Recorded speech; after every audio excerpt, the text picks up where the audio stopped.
దేశంలోనే ఏ పార్టీకి లేని బలం మన పార్టీకి ఉంది. కార్యకర్తలే తెలుగుదేశం పార్టీ బలం బలగం. మంచి చేస్తే గుండెల్లో పెట్టుకుని కాపాడుకుంటారు.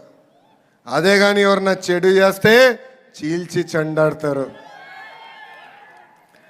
ఒక పద్ధతి ప్రకారం ఈరోజు మనం నామినేటెడ్ పోస్టులన్నీ భర్తీ చేసుకుంటున్నాం. గౌరవ జాతీయ అధ్యక్షుల వారు ఆదేశాల మేరకు ఈ నెలలోనే అన్ని పోస్టులు భర్తీ చేయాలని కూడా నిర్ణయం తీసుకుంటాం జరిగింది. అంతేకాదు భారతదేశ చరిత్రలో ఏ ప్రాంతీయ పార్టీకి జరిగిన విధంగా 1 కోటి సభ్యత్వాలు మనం సాధించుకున్నాం. ఏకంగా కార్యకర్తలకి ఈరోజు ప్రమాద బీమా కింద 5 లక్షల రూపాయలు కూడా మన పార్టీ సహాయం చేస్తుంది. నేను తెలుగుదేశం పార్టీ జాతీయ ప్రధాన కార్యదర్శి అయిన తర్వాత దాదాపు 130 కోట్ల రూపాయలు ఖర్చు పెట్టి కార్యకర్తల సంక్షేమం చేస్తాం జరిగింది.